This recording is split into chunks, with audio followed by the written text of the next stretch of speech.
공지혁의 어머니 김인혜는 내추럴 베베가 이제 막 시작할 무렵 남편 공창호와 함께 밤낮 없이 일하며 회사를 키워낸 진짜 1등 공신이었습니다. 하지만 회사가 국내 1위 유아용품 기업으로 성장하면서 공창호는 변해버렸어요. 그는 김인혜 몰래 젊은 여자와 바람을 피웠고 그 사실을 알게 된 김인혜는 심한 배신감과 충격으로 우울증에 빠져들었습니다. 당신이 그 여자랑 정말 그랬어요? 이번에는 또 누구예요? 김인혜가 떨리는 목소리로 물었을 때 공창호는 대답조차 하지 않았습니다. 그저 차갑게 돌아서서 나가버렸죠. 그는 늘 그런 식이었어요. 그날 이후 김인혜의 상태는 급격히 악화되었고 결국 정신병원에 장기 입원하게 되었습니다. 더 기가 막힌 건 그 다음이었어요. 공창호는 유아용품 회사는 화목한 가정의 이미지가 중요하다며 언론 인터뷰를 위해 병원에 있던 김인혜를 억지로 끌어냈습니다. 카메라 앞에서 행복한 부부 연기를 강요했던 거죠. 여보, 카메라 보고 웃어요. 우리 회사 이미지 때문에라도. 공창호가 속삭이듯 말했지만 김인혜에게는 고문과도 같았습니다. 결국 김인혜는 인터뷰 도중 참지 못하고 그 자리를 박차고 나와버렸어요. 남편의 위선에 더 이상 협조할 수 없었던 거였습니다. 김인혜가 유일하게 믿고 의지할 수 있는 사람은 오직 아들 공지혁뿐이었습니다. 공지혁은 어머니가 정신병원에 입원한 진짜 이유를 알고 있었고 그때부터 아버지 공창호와 완전히 담을 쌓아버렸죠. 김인혜는 자신 때문에 아버지와 사이가 틀어진 아들이 항상 안쓰러웠어요. 지혁아, 엄마는 괜찮으니까. 너 아빠랑 화해해. 병실을 찾아온 공지혁에게 김인혜가 말했지만 공지혁은 고개를 저었습니다. 엄마, 저 사람은 제 아버지가 아니에요. 엄마를 이용하는 사람일 뿐이죠. 공지혁은 마른 화초처럼 시들어가는 어머니를 보면서 무엇이든 하고 싶었습니다. 어머니를 병원에서 꺼내고 편안한 집에서 치료받게 해주고 싶었어요. 하지만 그러려면 아버지 공창호의 동의가 필요했습니다. 결국 공지혁은 직접 아버지를 찾아갔습니다. 공창호의 저택문을 열고 들어선 공지혁은 아버지께 말했어요. 아버지, 엄마와 이혼해주세요. 부탁이에요. 이제 엄마를 그만 놓아주세요. 안 된다. 회사 이미지에 먹칠을 할 순 없어. 우리 회사는 유아용품 회사잖니. 아버지가 시키는 일 뭐든 다 할게요. 그러니 제발 엄마와 이혼해주세요. 좋아, 그럼 당장 회사로 들어와라. 그리고 내가 지정해주는 여자와 결혼해야 한다. 알겠습니다. 회사에도 들어가고 그리고 아버지가 정해주는 여자와도 결혼하겠습니다. 그러니 아버지도 약속 지켜야 할 겁니다. 공창호의 눈빛이 달라졌어요. 아들이 진심이라는 걸 알아챈 거였죠. 공창호는 이것이 수지타산이 맞는 거래라고 판단했고 결국 공지혁의 제안을 받아들이기로 했습니다. 하지만 이 상황을 가만히 지켜보던 사람이 있었어요. 바로 공지혁의 배다른 누나 공지혜였습니다. 공지혜는 공창호의 불륜 상대 사이에서 태어난 딸이었는데 회사 내에서 자신의 입지를 굳건히 하고 있었죠. 지혁이가 회사에 들어온다고. 재밌네. 공지혜는 냉소적으로 웃었습니다. 공지혁이 새로 맡게 될 프로젝트를 망치게 만들 계획을 세우기 시작했어요. 가장 효과적인 방법은 무능한 팀원들로 팀을 구성하는 거였습니다. 마더 TF팀 팀원 선발, 제가 직접 하겠습니다. 공지혜가 인사팀에 말했고 채용 공고를 냈습니다. 조건은 나이, 경력, 학력 무관. 하지만 반드시 육아 경험이 있는 유부녀여야 한다는 거였어요. 회사 업무에 집중하기 어려운 조건을 일부러 내건 거였죠. 한편 고다림은 지옥 같은 하루하루를 살고 있었습니다. 심근경색으로 쓰러진 어머니의 치료비를 마련하기 위해 알바를 3개씩 하며 버티고 있었어요. 편의점, 배달, 주말엔 행사장 도우미까지. 잠은 하루에 서너 시간밖에 자지 못했습니다. 절친한 친구 김선우는 자신이 운영하던 작은 사진 스튜디오까지 팔아서 고다림을 도우려 했지만 고다림은 받아들일 수 없었어요.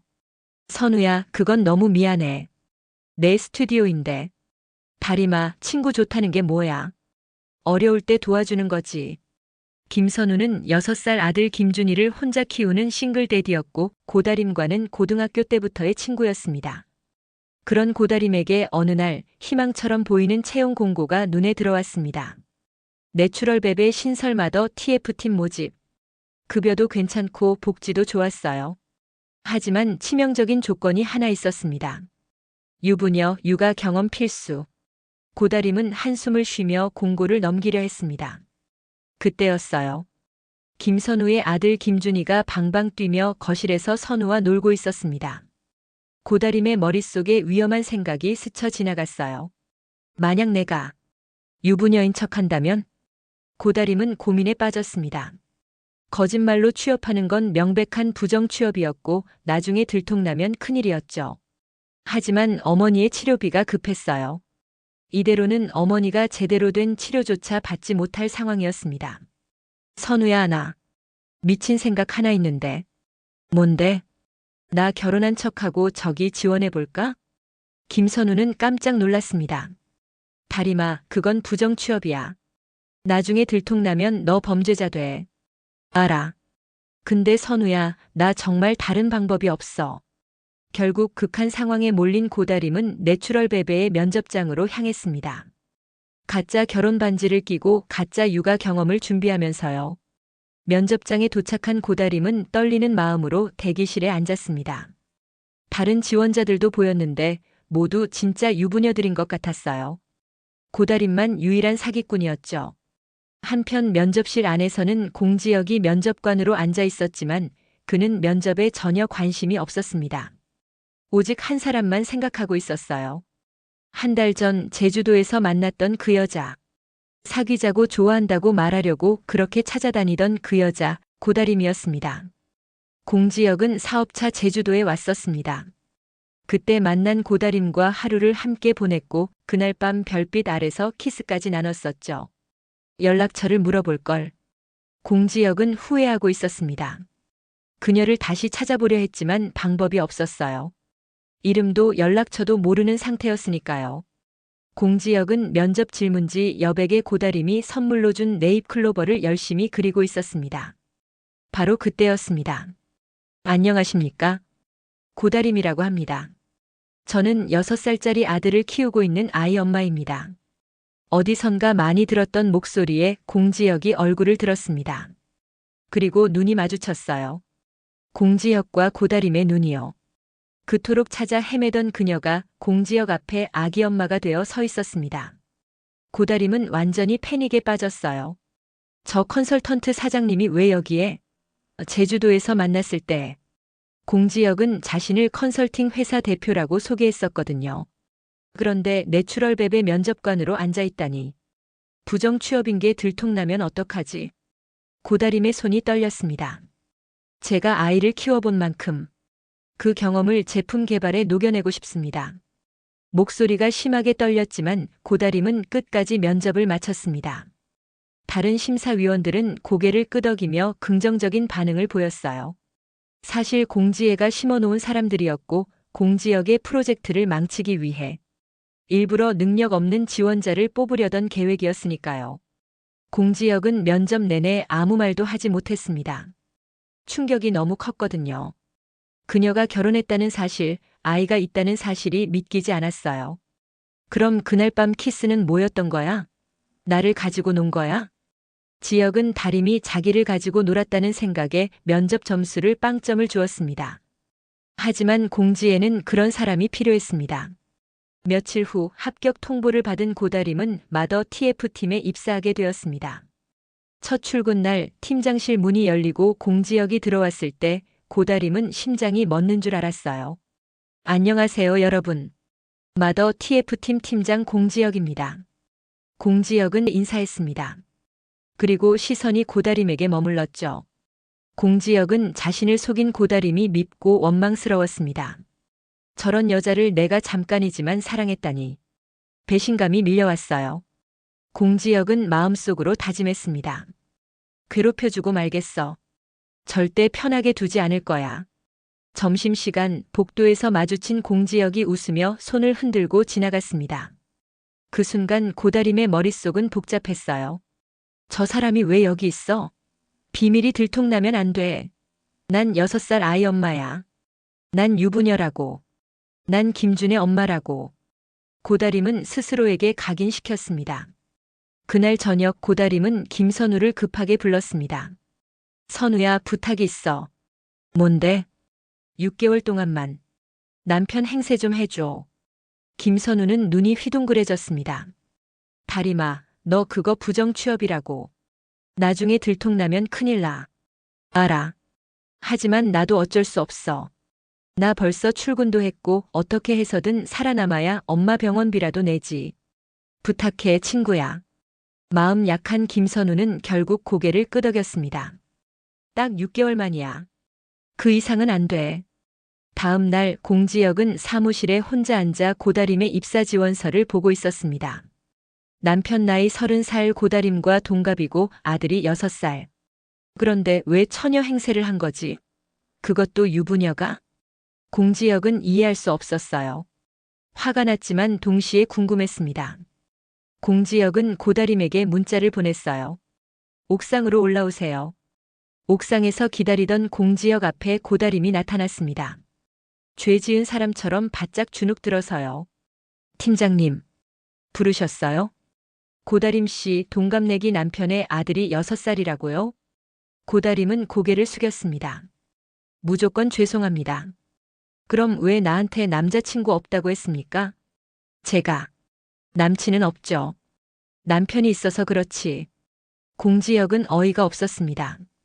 고다림의 태도가 더 화나게 만들었어요. 퇴사 빼고 시키는 일은 뭐든지 다 할게요. 고다림이 다급하게 말했습니다. 네, 그럼 당장 사표 내세요. 공지혁은 차갑게 돌아섰습니다. 퇴근길 회사 앞에는 벚꽃이 만개에서 흐드러지게 피어 있었습니다. 하지만 고다림은 그런 게 눈에 들어오지 않았어요. 그때 퇴근하는 공지혁이 보였습니다. 팀장님, 한 번만 봐주세요. 고다림이 달려가 공지혁의 팔을 잡았습니다. 저 여기 아니면 갈 데가 없어요. 그날 일은 아무 일도 없었잖아요. 공지혁은 고다림의 손을 확 뿌리쳤습니다. 쓸데없는 소리 하지 말고 썩 꺼져요. 하지만 고다림은 다음 날도 또 그 다음 날도 출근했습니다. 포기하지 않았어요. 고다림 씨, 팀장님이 사무실로 오시래요. 동료의 말에 고다림이 팀장실로 들어갔습니다. 공지혁은 차가운 표정으로 말했어요. 내가 퇴사하라고 했죠? 이쯤에서 그만두는 게 서로에게 좋을 것 같은데요. 아니, 이건 부당해고라고요. 고다림이 소리쳤습니다. 더 말할 필요 없으니까 이제 그만 꺼져요. 고다림은 화가 나서 허리에 손을 얹고 공지혁에게 얼굴을 들이밀었습니다. 못 꺼져요. 못 꺼져. 안 꺼져. 적반하장도 유분수지 속이 타는 공지혁은 엉뚱하게 소파만 두들겨댔습니다. 고다림에게 깊은 배신감을 느낀 공지혁은 이후 고다림과 사사건건 부딪혔습니다. 다른 팀원들에게는 이렇게 말했어요. 여러분, 6개월 동안 먹고 놀든 쉬든 시간을 때우든 맘대로 하십시오. 단 나만 귀찮게 하지 않으면 됩니다. 그리고 고다림을 쳐다보며 덧붙였죠. 단 고다림 씨만 빼고요. 공지혁은 고다림에게만 집중적으로 일을 시켰습니다. 문서 정리, 유아용품 테스트, 창고에 쌓인 젖병과 분유통 샘플 정리까지. 다른 팀원들은 커피 마시고 수다 떨 때 고다림 혼자 땀 흘리며 일했어요. 이 정도로 내가 그만둘 줄 알아? 아휴, 그날 키스는 괜히 해서 무슨 고생이야? 내가 이기나 해보자고. 고다림은 마음속으로 공지혁과 싸우고 있었습니다. 하지만 그래도 소용없자 공지혁이 다시 불렀습니다. 길게 말할 것도 없고 사직서 제출하세요. 자, 사직서는 내가 대신 썼으니 도장만 찍어오세요. 그날 저녁 고다림은 사직서를 북북 찢어버렸습니다. 그리고 다음 날 정상적으로 출근했습니다. 고다림 씨 신상품 젖병 테스트 연구 결과 다 나왔나요? 아니요, 아직도 못하고 뭐 했습니까? 난 운동 끝나면 수영장에 있을 테니 보고서 작성해서 가지고 와요. 퇴근해서 엄마 병원 가야 하는데. 급한 일도 아닌 걸 자꾸 해오라는 공지혁 때문에. 다림이 씩씩대며 수영장으로 찾아갔습니다. 왜요? 퇴근도 못하고 여기까지 오니까 열받죠? 그러니까 그만 나가세요. 지혁이 수영장에서 가운을 걸치면서 말했습니다. 다림은 열이 받아 소리쳤습니다. 제가 싫으면 팀장님이 나가세요. 먹고 사는데 아무 걱정 없는 철부지 금수저가 못 돼서요, 저는. 그래, 그럼 내가 나가지 뭐. 공지혁도 지지 않았습니다. 내가 가만히 보니까 제대로 일할 의욕도 없어 보이던데. 금수저 망나니. 고다림이 독설을 퍼부었습니다. 그러자 지혁이 화가 잔뜩 났습니다. 다림이 여태 퇴근도 못하고 작성한 문서를 읽어보지도 않고 수영장 물에 던져버렸습니다. 뭐 금수저? 내가 금수저면 넌 뭐야? 그때 다림이 갑자기 무릎을 꿇었습니다. 잘못했어요. 남편과 아기도 있는 사람이 그러고 다니고 정말 잘못했어요. 그때 키스 한 번 한 게 뭐 대수라고 이렇게 보복까지 하고 그러냐고요? 그냥 어쩌다 만난 사람이랑 탁구 몇 번 쳤다고 생각하면 되지. 뭐요? 탁구? 그렇게 별거 아닌 거면 이쪽에서 탁구 한 번 더 칠까요? 한 번만 봐주세요. 제가 팀장님이 시키는 건 뭐든 다 할게요. 다림이 무릎까지 꿇고 애원하자 지혁이 마음이 약해졌습니다.